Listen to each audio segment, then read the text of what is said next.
Un curso de milagros. Libro de ejercicios. Lección 167, cuya idea es: solo hay una vida y esa es la vida que comparto con Dios. 1. No existen diferentes clases de vida, pues la vida es como la verdad. No admite grados, es la única condición que todo lo que Dios creó comparte, y al igual que todos sus pensamientos, no tiene opuesto. La muerte no existe porque lo que Dios creó comparte su vida.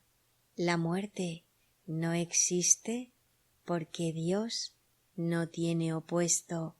La muerte no existe porque el Padre y el Hijo son uno. 2. En este mundo parece haber un estado que es lo opuesto a la vida. Tú lo llamas muerte. Sin embargo, hemos aprendido que la idea de la muerte adopta muchas formas. Es la idea subyacente a todos los sentimientos que no son de suprema felicidad. Es la alarma a la que respondes cuando reaccionas de cualquier forma que no sea con perfecta alegría. Todo pesar, sensación de pérdida, ansiedad, sufrimiento y dolor, e incluso el más leve suspiro de cansancio, cualquier ligera incomodidad o fruncimiento de ceño, dan testimonio de la muerte, por lo tanto, niegan que vives. Recuerdo la idea: solo hay una vida y esa es la vida que comparto con Dios. 3. ¿Tú crees que la muerte es algo que solo tiene que ver con el cuerpo? Sin embargo, es solo una idea y no tiene nada que ver con lo que se considera físico. Los pensamientos se encuentran en la mente.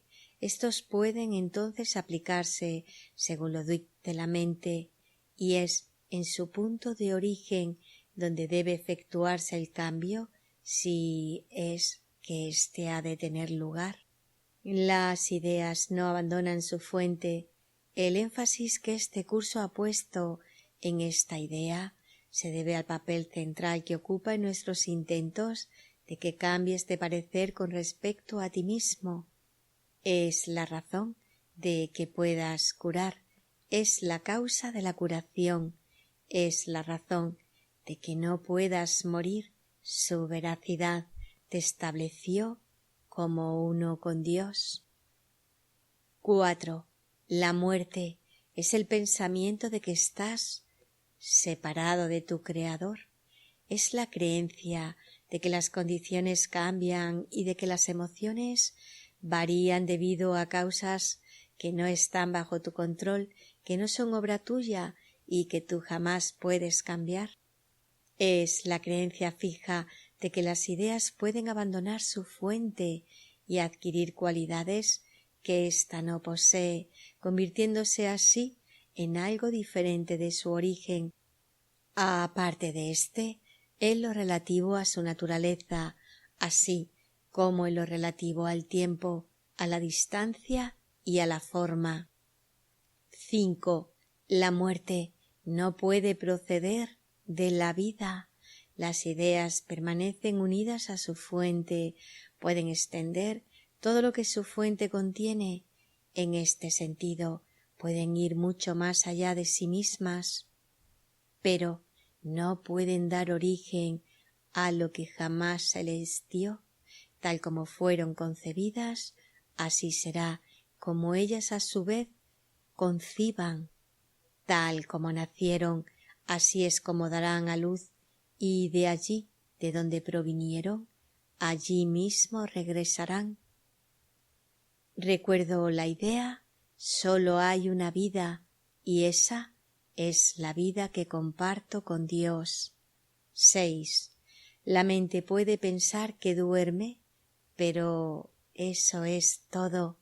No puede cambiar su estado de vigilia. No puede hacer un cuerpo, ni tampoco habitar en un cuerpo. Lo que es ajeno a la mente no existe porque no tiene una fuente. La mente crea todas las cosas que existen, pero no puede otorgarle los atributos que no posee, ni tampoco cambiar su propio estado eterno de plena conciencia. No puede dar lugar a lo físico. Lo que parece morir no es sino la señal de que la mente está dormida. 7. Lo opuesto a la vida tan solo puede ser otra forma de vida. Como tal, se puede reconciliar con lo que la creó, porque no es realmente un opuesto. Su forma puede cambiar, así como aparentar ser lo que no es, mas la mente es mente, tanto si está despierta como dormida. No es lo opuesto a nada que ella misma haya creado, ni a lo que parece hacer mientras cree estar dormida. 8. Dios solo crea mentes despiertas. Él no duerme, y sus creaciones no pueden poseer algo que Él no les confiere, ni dar lugar a condiciones que Él no comparte con ellas. El pensamiento de muerte no es lo opuesto a los pensamientos de vida. Libres para siempre de toda oposición, los pensamientos de Dios son eternamente inmutables y tienen el poder de extenderse inmutablemente para siempre, aunque dentro de sí mismos, pues son omnipresentes. Recuerdo la idea: solo hay una vida y esa es la vida que comparto con Dios. 9. Lo que parece ser lo opuesto a la vida es meramente un sueño. Cuando la mente elige ser lo que no es y asumir un poder que le es ajeno y que no posee, un estado foráneo al que no puede adaptarse o una condición falsa que no forma parte de su fuente, simplemente parece que se va a dormir por un rato y sueña al tiempo, un intervalo en el que lo que parece acontecer en realidad nunca ha sucedido. Los cambios ocurridos carecen de fundamento y los acontecimientos que parecen tener lugar no están en ninguna parte. Cuando la mente despierta, sencillamente continúa siendo como siempre fue. 10. Seamos hoy criaturas de la verdad y no neguemos nuestro santo patrimonio. Nuestra vida no es como nos la imaginamos. ¿Quién podría cambiar la vida solo porque cierre los ojos o porque haga de sí mismo lo que no es al estar dormido y ver en sueños algo opuesto a lo que él es? Hoy no pediremos la muerte en ninguna de sus formas, tampoco dejaremos que ni siquiera por un instante cosas imaginarias que aparentemente se oponen a la vida moren allí donde Dios mismo estableció el pensamiento de vida eterna. Vuelvo a recordar la idea: solo hay una vida y esa es la vida que comparto con Dios. 11. Hoy procuraremos mantener su santo hogar tal como Él lo estableció y como su voluntad dispone que sea eternamente. Él es dueño y señor de lo que hoy pensamos, y en sus pensamientos, que no tienen opuesto, entenderemos que sólo hay una vida y esa es la vida que compartimos con Él, con toda la creación, así como con sus pensamientos, los cuales Él creó, como una unidad de vida que no puede separarse con la muerte ni abandonar la fuente de vida de donde provino. 12. Compartimos una sola vida porque tenemos una sola fuente desde la que nos llega la perfección, la cual permanece por siempre en las santas mentes que Él creó perfectas. Somos ahora tal como siempre hemos sido ¿Y cómo seremos siempre? La mente que duerme no puede sino despertar según ve su propia perfección, reflejando al Señor de la vida tan perfectamente que se funde con lo que allí se ve reflejado. Y ahora ya no es un simple reflejo, sino que se convierte en aquello que refleja y en la luz que hace que el reflejo sea posible. La visión deja ahora de ser necesaria, pues una mente despierta es aquella que conoce su fuente, su ser y su santidad.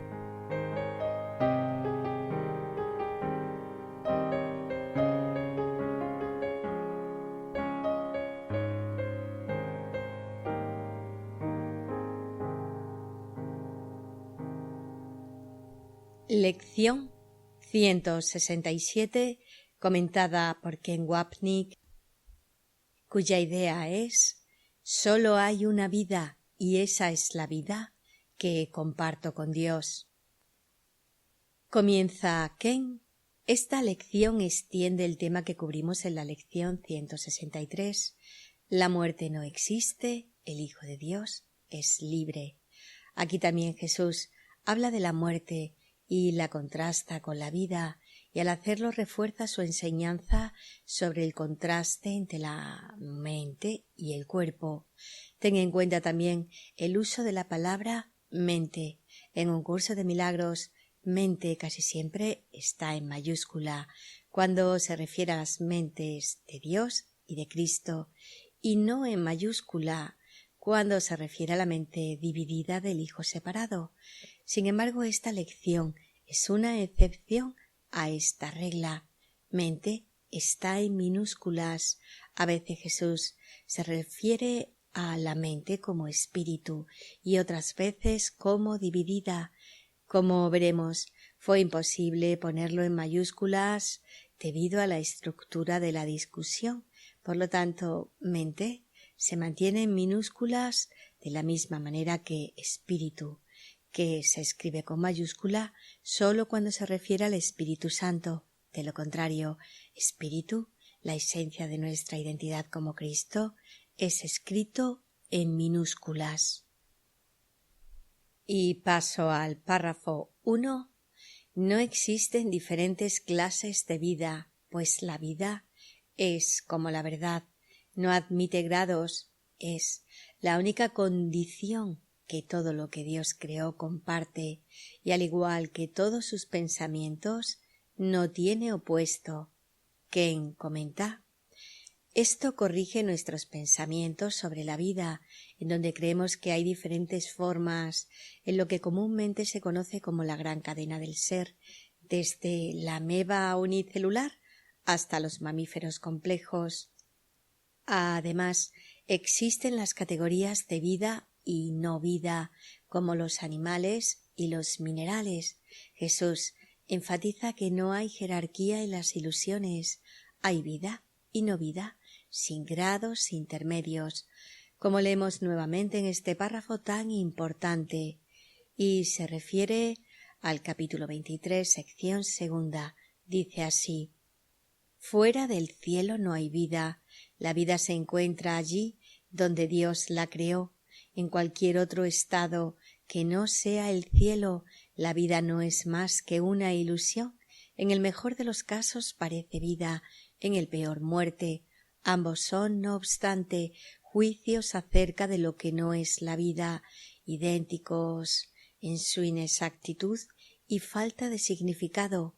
Fuera del cielo, la vida es imposible, y lo que no se encuentra en el cielo no se encuentra en ninguna parte. Fuera del cielo, lo único que hay es un conflicto de ilusiones, de todo punto insensato, imposible y más allá de la razón, aunque se percibe como un eterno impedimento para llegar al cielo.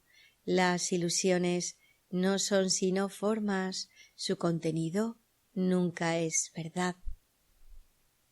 Continúo en el párrafo 1. La muerte no existe, porque lo que Dios creó comparte su vida. Ken comenta: La vida no tiene opuestos, como Jesús nos dice al principio del texto.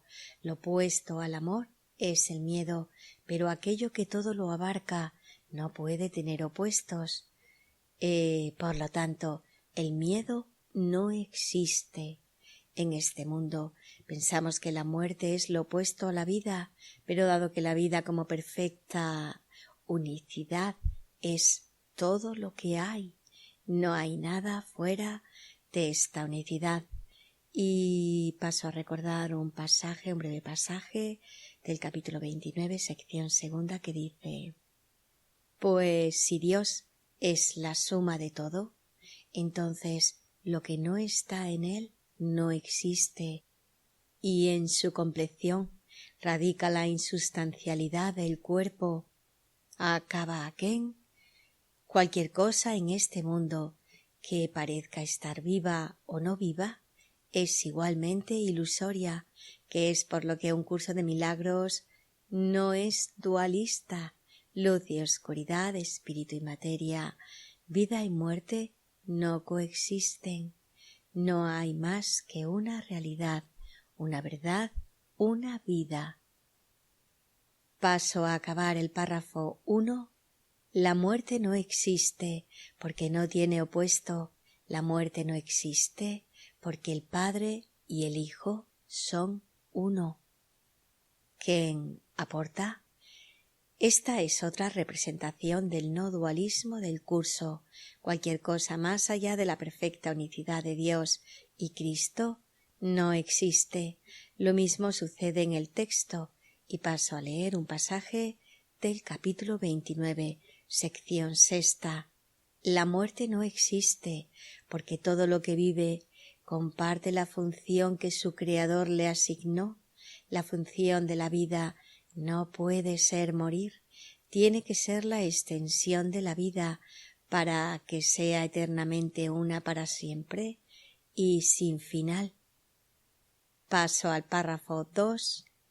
En este mundo parece haber un estado que es lo opuesto a la vida. Tú lo llamas muerte. Sin embargo, hemos aprendido que la idea de la muerte adopta muchas formas. ¿Quién aporta? La palabra clave es parece. Parece como si hubiera un opuesto a la vida, porque en este mundo de cuerpos la muerte es un fenómeno real. Jesús repite la declaración con la que comenzó la lección 163.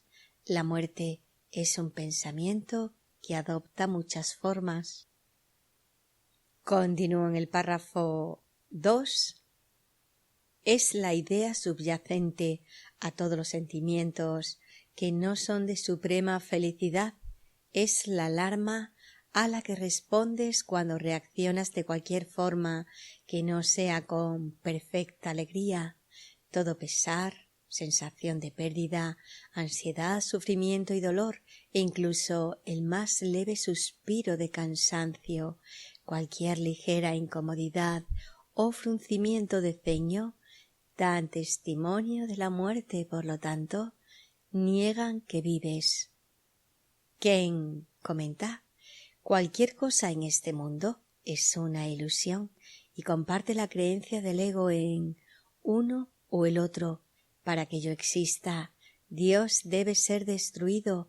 Lo que refleja nuestra experiencia individual es esta idea que no ha abandonado su fuente. Así, Jesús dice más adelante en el libro de ejercicios: el mundo se fabricó como un acto de agresión contra Dios.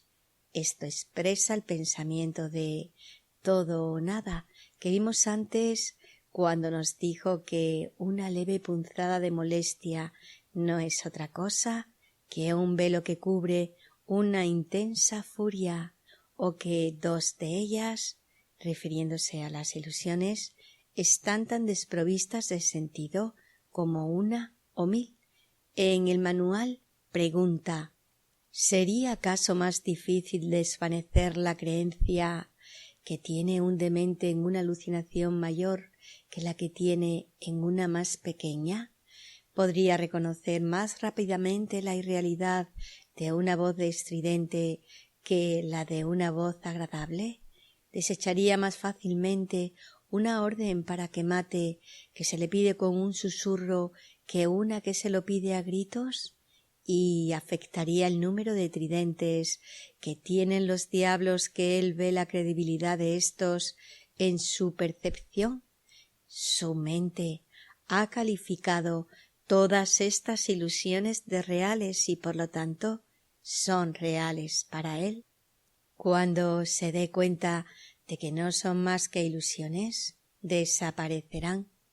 Acaba aquel. Por lo tanto, cualquier cosa que refleje nuestra existencia como una personalidad que vive en un cuerpo es parte del sistema de pensamiento ilusorio de separación, esa parte del sistema del ego. Nuestra experiencia como cuerpo no muere porque no vive. 3. ¿Tú crees que la muerte es algo que solo tiene que ver con el cuerpo? Ken comenta: de hecho pensamos que la enfermedad, el hambre y las relaciones especiales son del cuerpo, así como la muerte, ya que creemos que somos cuerpos, creemos que cada experiencia, problema y solución es del cuerpo también. Además, como Jesús nos recuerda en el texto, paso a leer un pasaje de el capítulo 18, sección 8. ¿Cómo podrías tú, que te ves a ti mismo dentro de un cuerpo, saber que eres una idea? Identificas todo lo que reconoces con cosas externas, con algo externo a ello mismo. Continúo en el párrafo 3. Sin embargo, es sólo una idea y no tiene nada que ver con lo que se considera físico. Los pensamientos se encuentran en la mente. Estos pueden entonces aplicarse según lo dicte la mente, y es en su punto de origen donde debe efectuarse el cambio, si es que éste ha de tener lugar. Ken comenta: la muerte es un pensamiento. Jesús usa las palabras idea y pensamiento de manera intercambiable, al igual que la enfermedad, el dolor, la felicidad mundana y el especialismo. Ellos provienen del pensamiento de separación, por lo que Jesús es inequívoco a lo largo de un curso de milagros de que el problema no está en el mundo ni en el cuerpo, sino en la mente que creía que lo que el ego enseñaba era verdadero.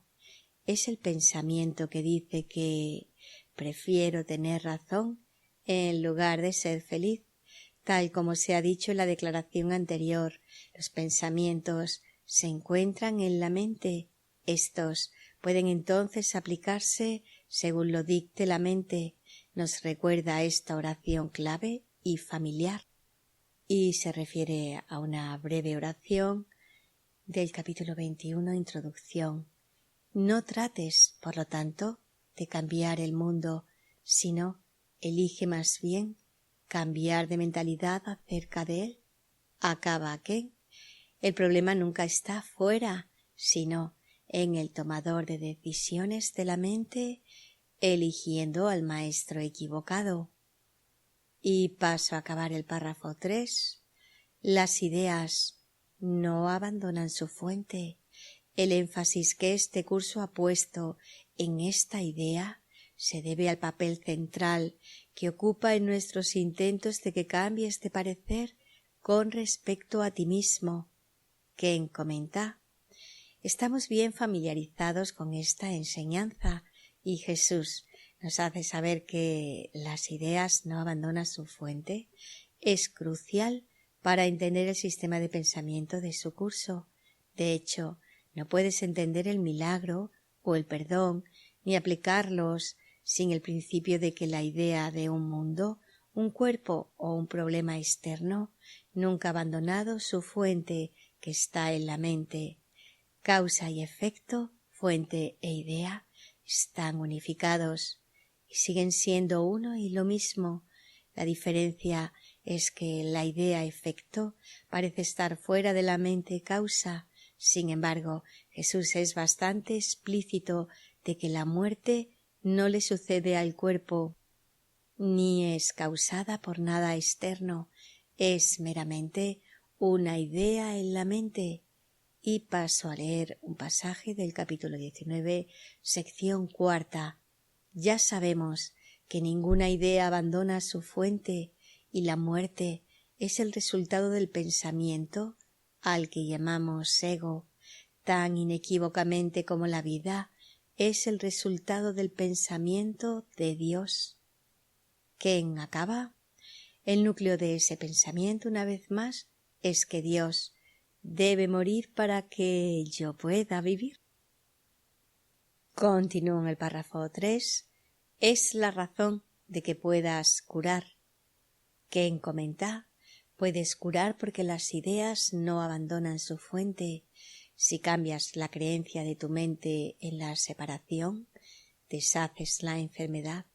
Recuerda que la enfermedad no consiste en síntomas físicos o psicológicos, sino que se encuentra en la elección errónea de la mente.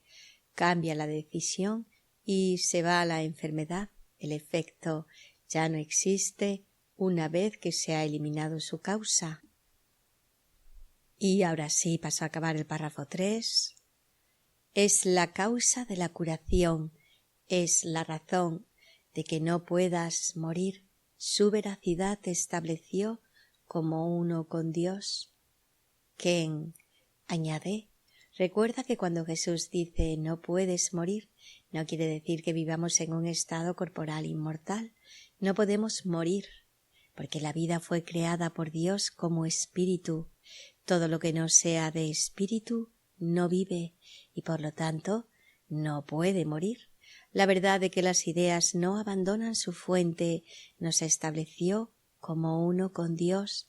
Él es la fuente y nosotros la idea en su mente, que nunca lo abandonó. Otra declaración del principio de la expiación.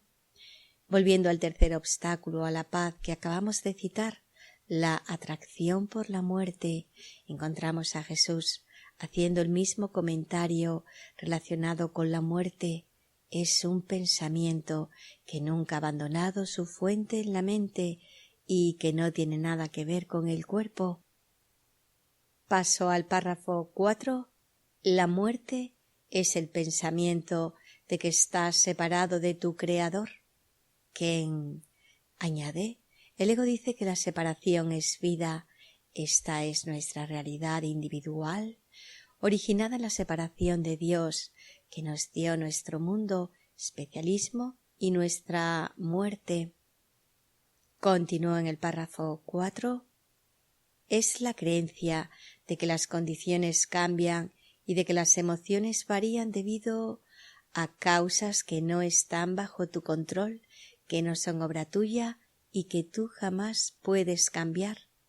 Ken comenta, en otras palabras, estoy feliz un minuto porque mis socios especiales son amables conmigo e infeliz el siguiente porque no lo son. Feliz un minuto porque obtengo lo que quiero e infeliz al siguiente porque no lo hago. Nuestras emociones suben y bajan como una montaña rusa y debido a que somos rápidos para culpar de la fuente de nuestra incomodidad, ansiedad y dolor a algo externo, no se deben a una decisión que tomamos. De hecho, nuestro mundo se basa en la necesidad de identificar las causas externas de nuestro malestar. Es por eso que Jesús dice en la lección 5, nunca estoy disgustado por la razón que creo. A atribuir nuestro estado emocional a causas que no están bajo tu control, que no son obra tuya y que tú jamás puedes cambiar. Es el corazón de la cara de inocencia del ego. Estaba tan feliz hasta que esta persona me dijo esto, o vi el cierre de la bolsa de valores de hoy. Mi miseria no es lo que estoy haciendo. Algo externo me afectó y cambió mi estado de ánimo pacífico. Continúo en el párrafo 4. Es la creencia fija de que las ideas pueden abandonar su fuente y adquirir cualidades que ésta no posee, convirtiéndose así en algo diferente de su origen, aparte de éste, en lo relativo a su naturaleza, así como en lo relativo al tiempo a la distancia y a la forma. Ken comenta: el ego ha fabricado magistralmente el mundo para introducir un abismo aparente entre la causa y el efecto, la elección equivocada de la mente y nuestra angustia. La causa en la mente parece estar a años luz del problema percibido y por lo tanto es desconocida para nosotros. Luego atacamos la causa aparente del problema, los cuales se ven fuera de la mente. Sin embargo, todos nuestros problemas provienen de la creencia ilusoria de que las ideas sí abandonan su fuente. Así que la verdadera razón por la que estoy molesto es que elegí al ego sobre el Espíritu Santo, haciendo realidad la diminuta y alocada idea, así como el pecado, la culpa, el miedo y la muerte. Esa decisión pecaminosa es la verdadera causa de mi angustia, la fuente que proyecto para ver el pecado en otra persona. Esto me permite negar que mi miedo proviene de la mente, sino que en cambio proviene de esta persona terrible, con poder para retener el amor e infligir dolor. Así, el pecado, arraigado en la elección errónea de mi mente, ha dejado que su fuente sea percibida ahora en otra persona, dejándome a mí, la víctima inocente, como el efecto sufriente del pecado de esa persona. El sistema de pensamiento del ego, por lo tanto, descansa en el principio de que las ideas sí abandonan su fuente. El Hijo de Dios ha abandonado a su Padre y se ha convertido en un ser independiente, como el Espíritu Santo descansa en las ideas. No abandonan su fuente. Somos una idea en la mente de Dios y nunca lo hemos abandonado. El sistema de pensamiento de culpa y ataque del ego se desarrolló a partir de su pensamiento de separación, al igual que el sistema de pensamiento de perdón del Espíritu Santo evolucionó de su pensamiento de expiación, el pensamiento reflejado de nuestra unicidad, que nunca abandonó su fuente. Y paso a leer dos pasajes. El primero corresponde al capítulo 6, sección segunda.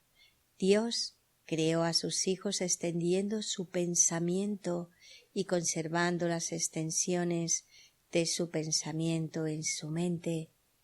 Todos sus pensamientos están, por lo tanto, perfectamente unidos dentro de sí mismos y entre sí. El segundo pasaje corresponde al capítulo 6, sección tercera. Toda idea tiene su origen en la mente del que la piensa. Lo que se extiende desde la mente, por lo tanto, se encuentra todavía en ella, y la mente se conoce a sí misma por lo que extiende. Tu mente, que es semejante a la de Dios, jamás puede ser profanada. Paso al párrafo 5. La muerte no puede proceder de la vida. Ken comenta: como veremos en el párrafo 7, lo opuesto a la vida es la vida, no la muerte. Otra forma de decir que Dios no creó la muerte. Esta declaración contradice directamente el tercer capítulo de Génesis, que establece que Dios hizo la muerte como castigo por el pecado de Adán y Eva. Jesús nos enseña, en cambio, que la muerte es hecha por el ego, no por el Dios que solo es vida. Continúo en el párrafo 5. Las ideas permanecen unidas a su fuente, pueden extender todo lo que su fuente contiene. En este sentido, pueden ir mucho más allá de sí mismas. Ken comenta: recuerda las palabras de Jesús a Helen acerca de ser demasiado tolerante con su mente divagante. Los pensamientos de culpa, de hecho, parecen desviarse de su fuente en la mente, mucho más allá de ellos mismos, incluso pareciendo existir fuera de la mente a través de la proyección. Sin embargo, estos pensamientos ilusorios no van a ninguna parte, siempre permanecen dentro de la mente ilusoria que es su fuente, al mismo tiempo que los pensamientos amorosos del Espíritu Santo permanecen dentro de su fuente de mentalidad correcta. Paso a leer un pasaje del capítulo 5, sección 4. Cada pensamiento amoroso que cualquier parte de la filiación abriga es patrimonio de todas sus partes. Se puede compartir porque es amoroso. Dios crea compartiendo y así es como tú creas también. El ego puede mantenerte exiliado del reino, pero en el reino en sí el ego no tiene ningún poder. Las ideas del espíritu no abandonan la mente que las piensa, ni tampoco pueden entrar en conflicto entre sí. Solo puedes compartir los pensamientos que proceden de Dios, los cuales Él conserva para ti.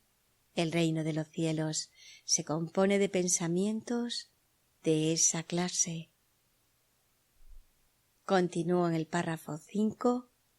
Pero no pueden dar origen a lo que jamás se les dio. ¿Quién comenta? Lo que jamás se les dio fue la vida o la verdad. Por lo tanto, las ideas pueden abandonar su origen dentro del sueño y pueden, por ejemplo, hacer un cosmos que parece separado de su fuente, pero eso no lo hace así. La vida sigue siendo un recuerdo en nuestras mentes correctas, mantenido allí por el Espíritu Santo, que nunca ha cambiado a pesar de nuestras dementes divagaciones en el mundo. Y paso a leer un pasaje del capítulo 19, sección 1. No hay conexión alguna entre la verdad y las ilusiones. Esto será así eternamente, por mucho que intentes que haya conexión entre ellas. El resultado de una idea no está nunca separado de su fuente. La idea de la separación dio lugar al cuerpo y permanece conectada a él, haciendo que éste enferme debido a la identificación de la mente con él. Continúo en el párrafo 5. Tal como fueron concebidas, así será como ellas a su vez conciban. ¿Quién comenta? Así como una idea falsa es fabricada por la separación falsa del ego, así también fabricará una idea falsa. El ego es una idea falsa sobre el Hijo de Dios, que entonces fabrica una idea falsa, el mundo, como un hogar para la falsa identidad del Hijo, proyectada en un cuerpo. Y paso a acabar el párrafo 5. Tal como nacieron, así es como darán a luz, y de allí de donde provinieron, allí mismo regresarán. ¿Quién comenta? Regresarán de donde provinieron, porque las ideas no abandonan su fuente. El ego no puede dar a luz a la vida que nunca se le dio. La vida se extiende solo a la vida, como lo hace el espíritu, y las ilusiones se proyectan solo a las ilusiones. En otras palabras, la vida crea vida, las ilusiones fabrican ilusiones, sin interrelación entre ellas. Nuevamente esto es lo que establece un curso de milagros como un sistema no dualista. Dios no tiene nada que ver con un mundo que no conoce, porque está fuera de su mente. Si el mundo fuera verdaderamente su opuesto, sería real. Paso al párrafo 6. La mente puede pensar que duerme, pero eso es todo. ¿Quién comenta? Podemos pensar que estamos separados de Dios y habitamos un cuerpo en un mundo que es real, pero no podemos establecer la realidad como nos recuerda Jesús si solo escucháramos. Y se refiere a un pasaje del capítulo 14, sección 4, que dice: tu tarea no es construir la realidad, La realidad está aquí sin que tú la hayas tenido que construir, pero no sin ti. Tú, que has tratado de renunciar a ti mismo y que tampoco has valorado a Dios, escúchame hablar en favor de ti y de Él. Continúo en el párrafo 6. No puede cambiar su estado de vigilia. Quien comenta, recuerda que estamos en nuestro hogar, soñando con el exilio, pero siendo perfectamente capaces de despertar a la realidad. Por lo tanto, nunca dejamos la mente de nuestro Creador y permaneceremos despiertos en Él, aunque pensamos que dormimos y soñamos con un yo en oposición a Dios. Y paso a leer un pasaje del capítulo 22, sección 2. Examinemos más de cerca la ilusión de que lo que tú fabricaste tiene el poder de esclavizar a su hacedor. Esta es la misma creencia que dio lugar a la separación. Es la idea insensata de que los pensamientos pueden abandonar la mente del pensador, ser diferentes de ella y oponerse a ella. Aquí vemos nuevamente otra forma de la misma ilusión fundamental que ya hemos examinado muchas veces con anterioridad. Sólo si fuese posible que el Hijo de Dios pudiera abandonar la mente de su Padre, hacerse diferente y oponerse a su voluntad, sería posible que el falso ser que inventó y todo lo que éste fabricó fuesen su amo. Continúo en el párrafo 6. No puede hacer un cuerpo ni tampoco habitar en un cuerpo. Quien comenta, dentro del sueño, la mente hace un cuerpo y se convence de que el cuerpo es real, como de hecho lo hacemos cada noche cuando soñamos. Sin embargo, los sueños siguen siendo sueños, ya sea que nuestros cuerpos estén dormidos o despiertos, y su contenido ilusorio no puede establecer la realidad. Así la mente no puede habitar en un cuerpo que no existe. En todo caso, es el cuerpo el que habita en la mente, porque el pensamiento de separación nunca podría abandonarse. El cuerpo encarna ese pensamiento, ahora percibido en la forma, pero dado que las ideas no abandonan su fuente, no puede haber ningún cuerpo fuera de la mente. Y paso a leer un pasaje del capítulo 26, sección 7. Las ideas no abandonan su fuente y sus efectos solo dan la impresión de estar separados de ella. Las ideas pertenecen al ámbito de la mente. Lo que se proyecta y parece ser externo a la mente no se encuentra fuera en absoluto, sino que es un efecto de lo que está adentro y no ha abandonado su fuente. Continúo en el párrafo 6. Lo que es ajeno a la mente no existe porque no tiene una fuente. Quien añade, el cuerpo tiene al ego como su fuente, pero ésta no es una fuente real. Así el cuerpo, así como el mundo y la muerte, es ajeno a la mente, que aquí se equipara con el espíritu. Continúo en el párrafo 6. La mente crea todas las cosas que existen, pero no puede otorgarle los atributos que no posee, ni tampoco cambiar su propio estado eterno de plena conciencia. Quien comenta, Jesús nuevamente habla de espíritu cuando dice mente, reflejando la palabra de expiación del Espíritu Santo que compartió con nosotros al principio. Solo piensas que abandonaste a Dios, pero nada ha cambiado. No se perdió ni una sola nota del himno celestial. Recuerda la primera línea del párrafo 6. La mente puede pensar que duerme, pero eso es todo. Y estas líneas del texto te dicen así. Y se refiere a un pasaje del capítulo 26, sección 7. Creer que las ideas pueden abandonar su fuente es tratar inútilmente de hacer que las ilusiones sean verdad, pues nunca será posible engañar al Hijo de Dios. Continúo en el párrafo 6. No puede dar lugar a lo físico. Ken añade, la mente como espíritu no puede hacer lo físico. La mente dormida puede en sueños. De hecho, en sus sueños se compone de todo tipo de figuras fantasiosas. Macrocósmicamente, el universo físico, microcósmicamente, nuestra vida individual. Jesús, diciéndonos que la mente espíritu no puede hacer lo físico, es otra manera de recordarnos que Dios no creó este mundo como lo hace aquí, y se refiere a un pasaje del capítulo 8, sección 7.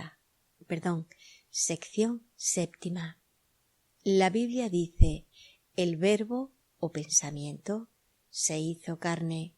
Estrictamente hablando, eso es imposible, puesto que parece implicar que un orden de realidad pasó a ser otro. Los distintos órdenes de realidad, al igual que los distintos grados de dificultad de los milagros, tan solo dan la impresión de existir. El pensamiento no se puede convertir en carne, excepto mediante una creencia, ya que el pensamiento no es algo físico. Y paso a acabar el párrafo 6. Lo que parece morir no es sino la señal de que la mente está dormida. ¿Quién aporta? El cuerpo parece morir, pero esto simboliza la mente dormida, que no tiene nada que ver con la mente o el espíritu verdaderos. Paso a leer un pasaje del capítulo 29, sección 2. Aquello a lo que tú has dado vida no está vivo y sólo simboliza tu deseo de vivir separado de la vida, de estar vivo en la muerte y de percibir a ésta como si fuese la vida y al vivir como la muerte. Paso al párrafo 7. Lo opuesto a la vida tan solo puede ser otra forma de vida. ¿Quién comenta? Jesús habla del mundo real, implícito aquí, pero explicado en otra parte. Es que el perdón no es verdad, sino parte de la ilusión. Sin embargo, como una ficción feliz refleja la verdad y no se opone a ella. De hecho, cualquier cosa de la mente correcta no es literalmente verdad porque permanece fuera de la mente de Dios. Sin embargo, el perdón simboliza la verdad en una forma que podemos aceptar y entender y por lo tanto no se opone a ella. Recuerda el siguiente pasaje en el que Jesús explica cómo, una vez que eliminamos nuestra inversión en el sistema de pensamiento de ilusiones del ego, el perdón del Espíritu Santo, es decir, el reflejo de la verdad, puede ser su sustituto hasta que podamos aceptar la realidad más allá del reflejo. Y paso a leer un pasaje del capítulo 27, sección 3. Un espacio vacío que no se percibe ocupado y un intervalo de tiempo que no se considere usado ni completamente empleado se convierten en una silenciosa invitación a la verdad para que entre y se sienta como en su casa, pues lo que se deja vacante, Dios lo llena y allí donde Él está tiene que morar la verdad. Nada puede apuntar hacia lo que está más allá de la verdad, pues ¿qué podría representar a lo que es más que todo?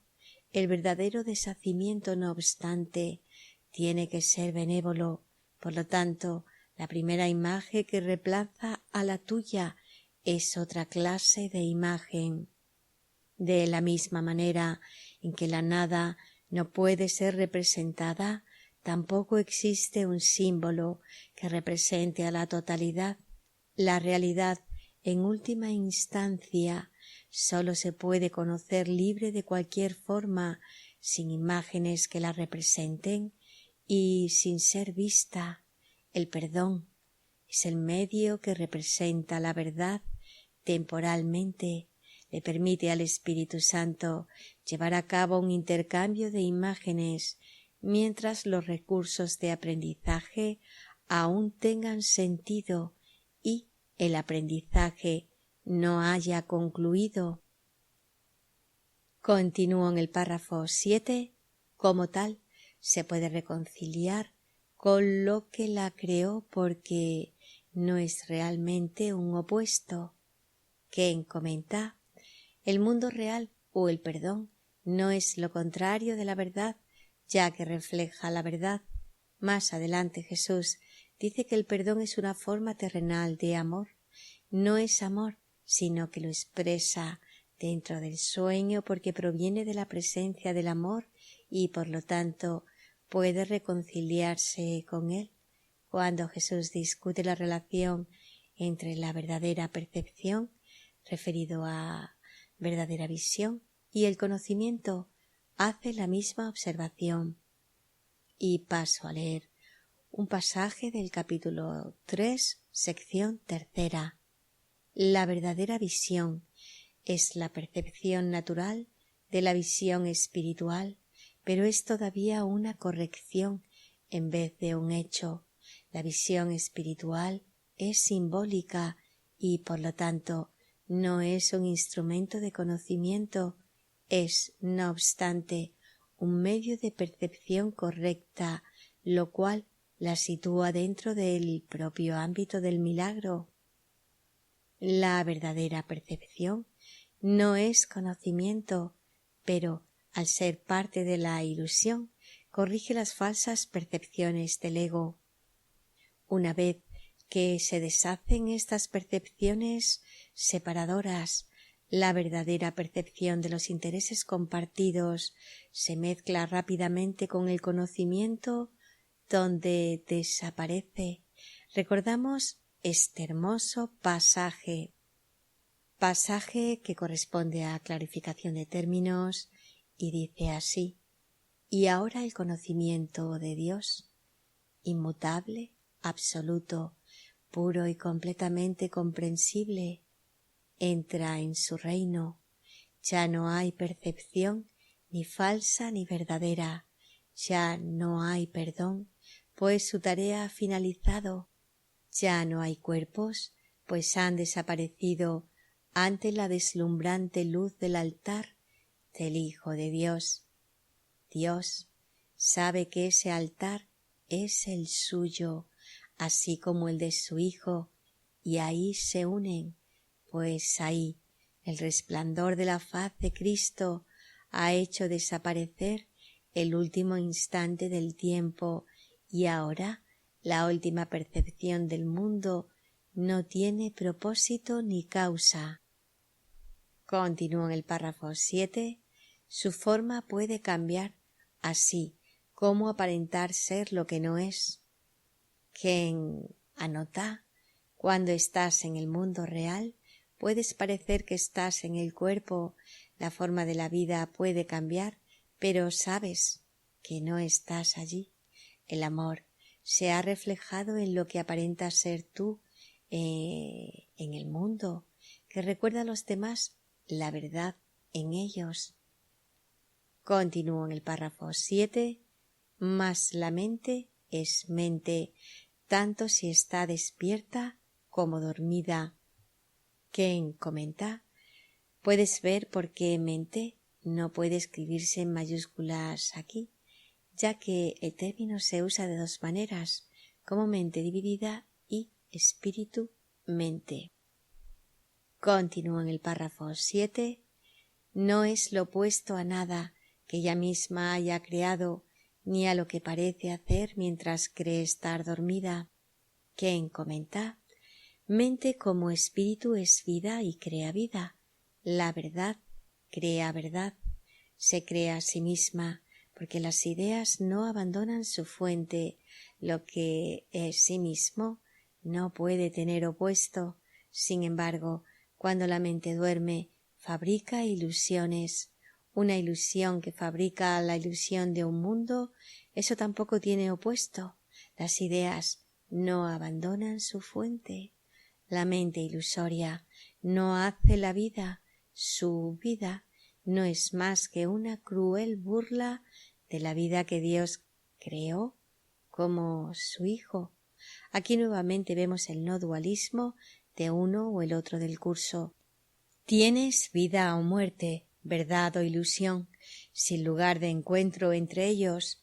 La perfecta unicidad no puede tener opuesto. Y doy paso al párrafo 8. Dios solo crea mentes despiertas. Él no duerme y sus creaciones no pueden poseer algo que Él no les confiere ni dar lugar a condiciones que Él no comparte con ellas. ¿Quién comenta? Estas condiciones son la separación que se expresa en lo que llamamos vida física. Dios no duerme y dado que somos una idea en su mente, tampoco dormimos. Dentro de la ilusión somos libres de creer que lo hacemos, pero en verdad nunca hemos abandonado nuestra fuente. Continúo en el párrafo 8. El pensamiento de muerte no es lo opuesto a los pensamientos de vida. Ken añade, si la muerte fuera lo opuesto de la vida, sería real. Nuevamente un curso de milagros. No es un sistema dualista. Lo opuesto a la vida es la vida. Lo opuesto al amor es el amor. Esta es la base para saber que nada en el universo físico es real. Recordando nuevamente la introducción, leemos. Y se refiere a un pasaje de un curso de milagros que dice: lo opuesto al amor es el miedo, pero aquello que todo lo abarca no puede tener opuestos. Este curso puede, por lo tanto, resumirse muy simplemente de la siguiente manera: nada real puede ser amenazado, nada irreal existe. En esto radica la paz de Dios. Y continúo en el párrafo 8. Libres para siempre de toda oposición.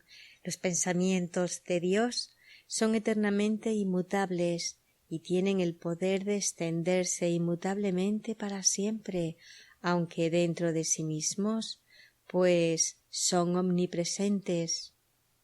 ¿Quién comenta? Esta es una representación poética del principio de que la deidad, Dios y Cristo, o los pensamientos de Dios, es una. Se extiende para siempre, pero no en el tiempo y el espacio.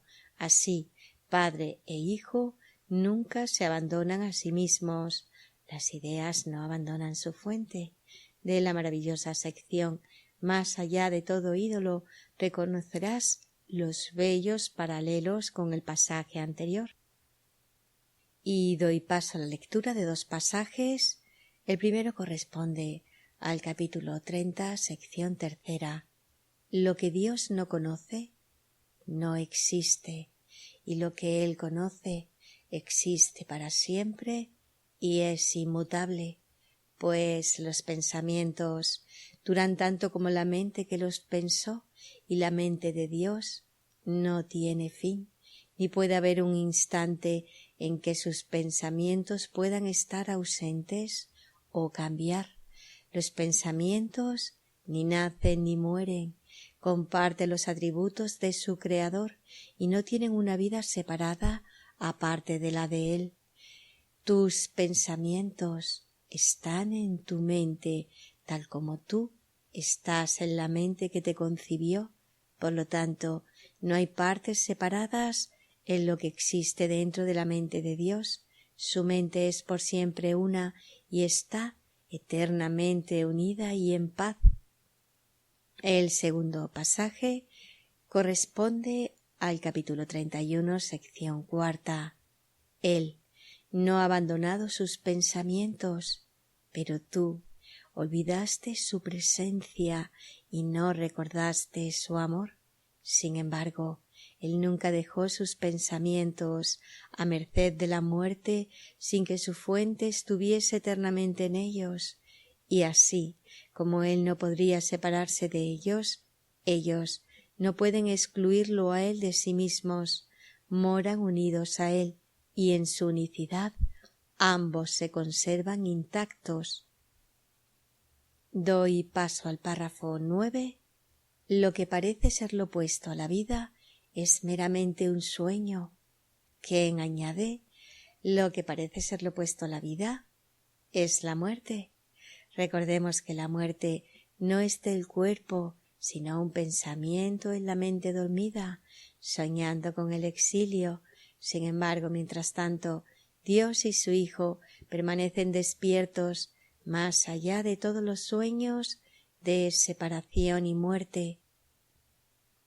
Continúo en el párrafo 9.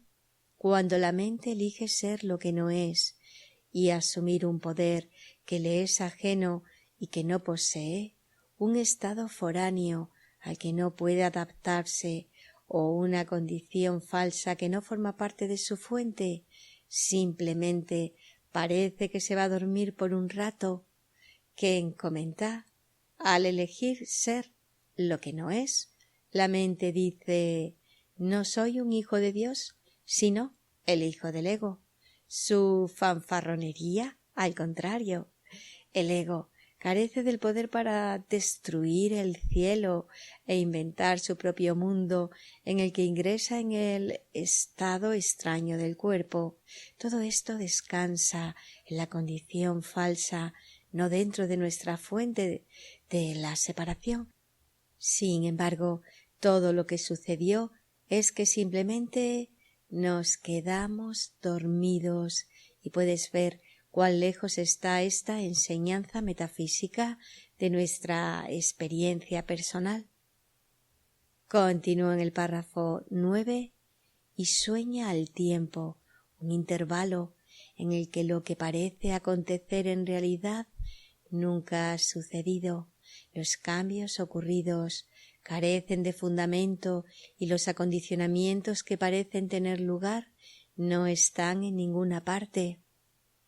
Quien comenta, tanto por consiguiente, para este impresionante mundo en el que creemos que vivimos, pensamos que habitamos este maravilloso cuerpo, y los pensamientos y sentimientos importantes que creemos que pensamos y sentimos, sin mencionar las cosas que apreciamos, todos no son nada.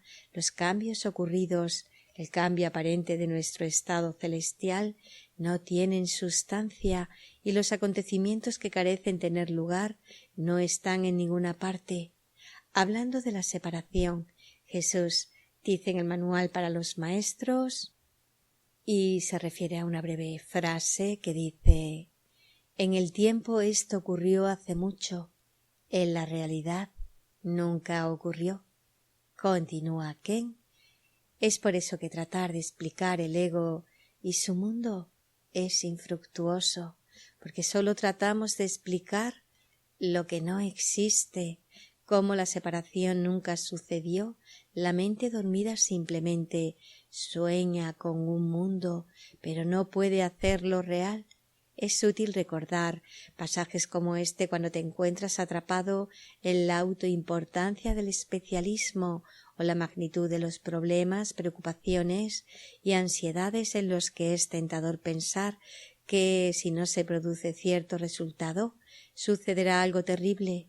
Cuando estés tan seguro de tener razón y sepas que es lo mejor para ti o para cualquier otra persona, vuelva a leer este pasaje y volverás a poner tu vida en la perspectiva adecuada.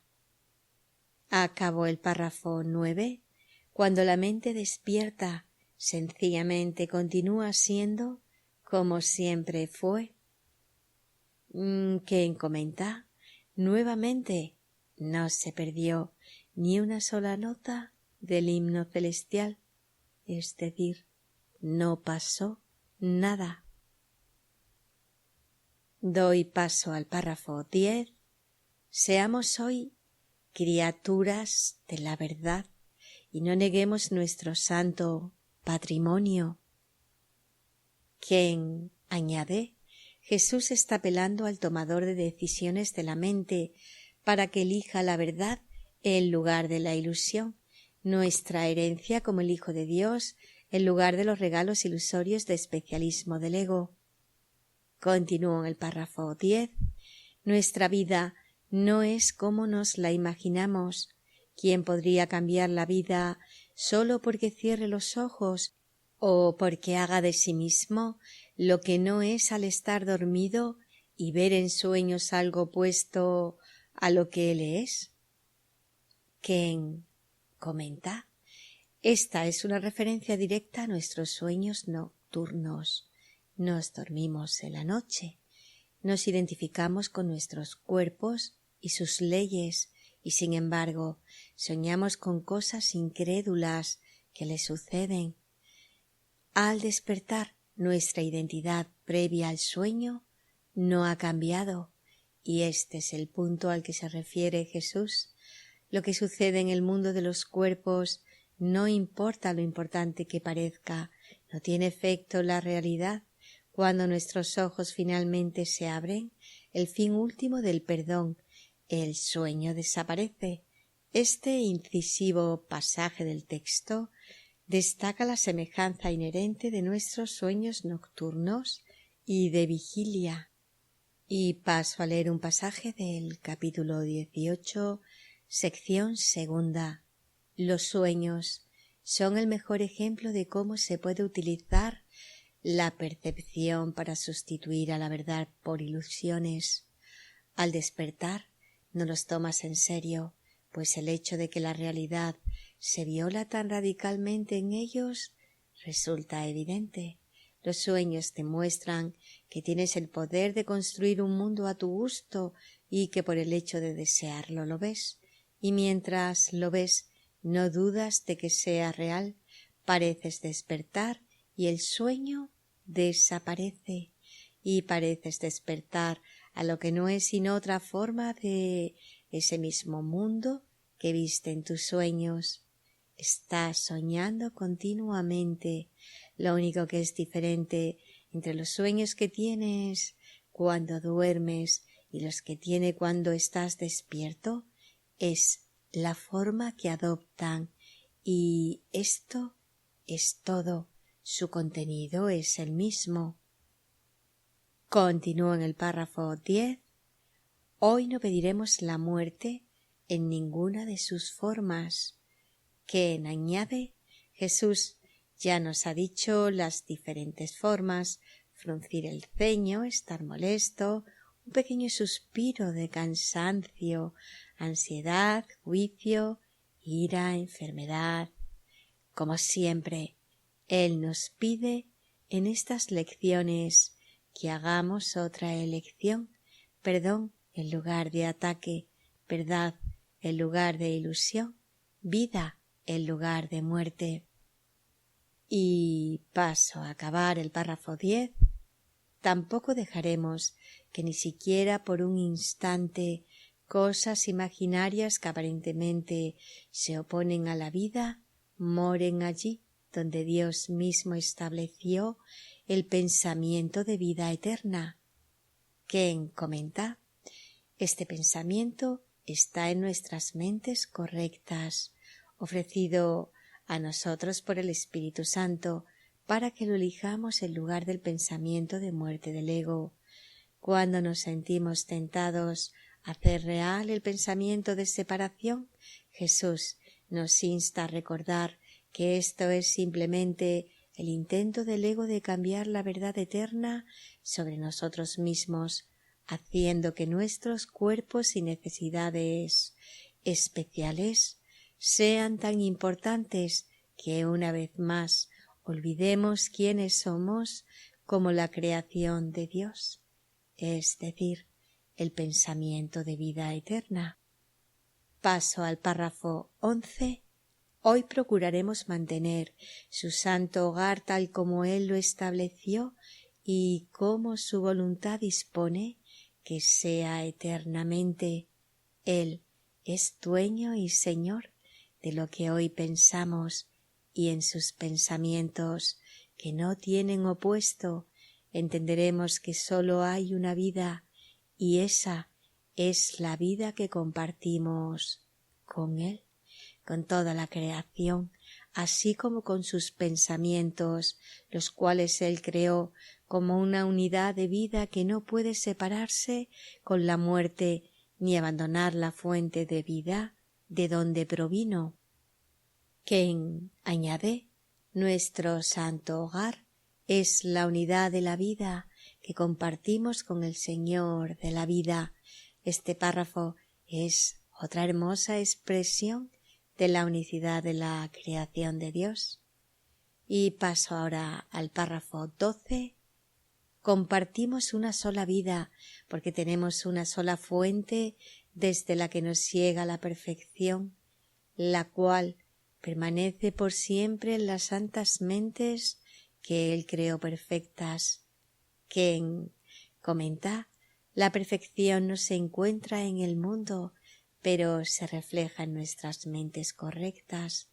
Por lo tanto, se nos pide que desarrollemos una relación con el Espíritu Santo o con Jesús, porque ellos son nuestros recordatorios, los medios por los cuales recordamos, a través del perdón, la perfección de la mente como espíritu. El objetivo de un curso de milagros no es hacer que el mundo sea perfecto, sino restaurar esta perfección a nuestra conciencia. Continúo en el párrafo 12. Somos ahora tal como siempre hemos sido y como seremos siempre. Quien comenta, si fuiste criado como católico, puedes recordar este versículo reflejado en la liturgia. Es de la carta anónima de los Hebreos, anteriormente atribuida a San Pablo, y dice así: Jesucristo es el mismo, ayer, hoy y siempre. Esta famosa línea nos recuerda que nuestra identidad como Cristo permanece como siempre ha sido. Continúo en el párrafo 12. La mente que duerme no puede sino despertar según ve su propia perfección, reflejando al Señor de la vida tan perfectamente que se funde con lo que allí se ve reflejado. Quien comenta, en los dos cuadros Jesús habla de la imagen del Espíritu Santo, el instante santo, como una luz situada en un marco temporal que desaparece suavemente y que no se opone a la vida, ya que es su expresión dentro del sueño. Ello nos permite, cuando elegimos al Espíritu Santo como nuestro único Maestro, ser guiados al mundo real.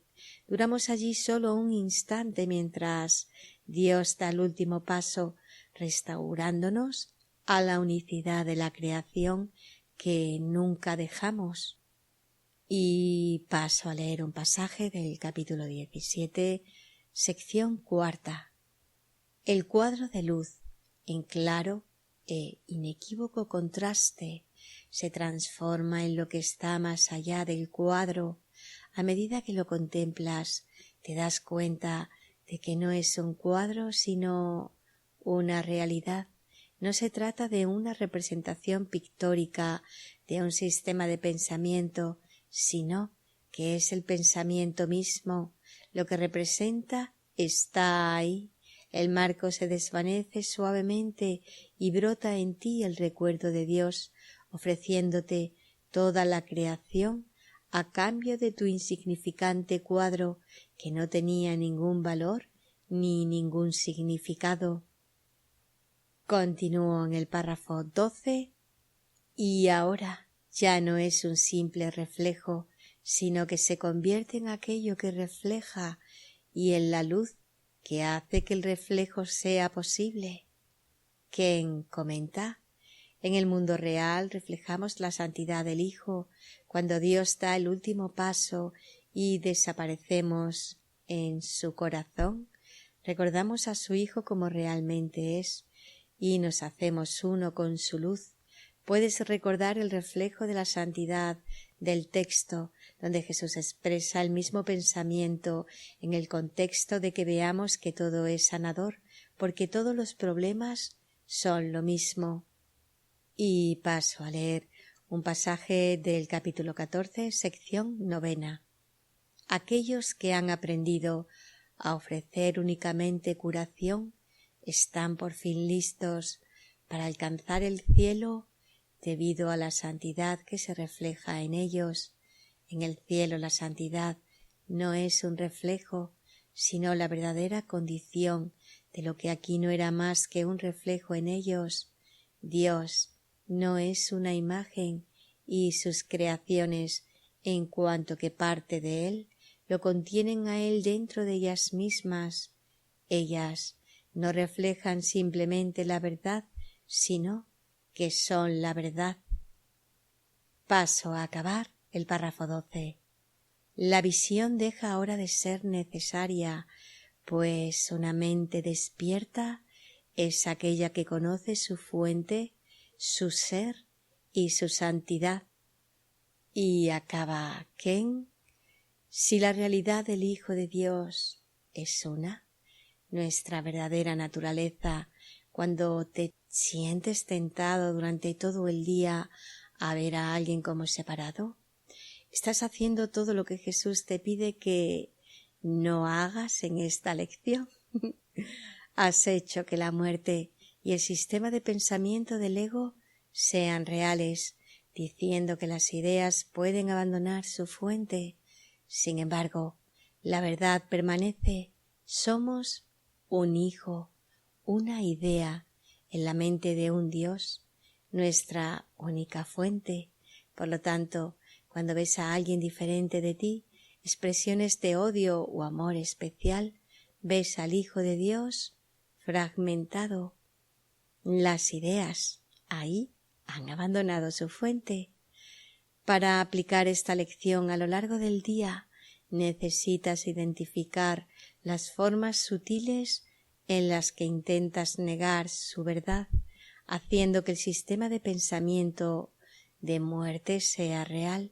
Pedir la ayuda de Jesús asegura que el recuerdo de esta verdad algún día te sea restaurado cuando finalmente despiertas a la mente que conoce su fuente, su ser y su santidad.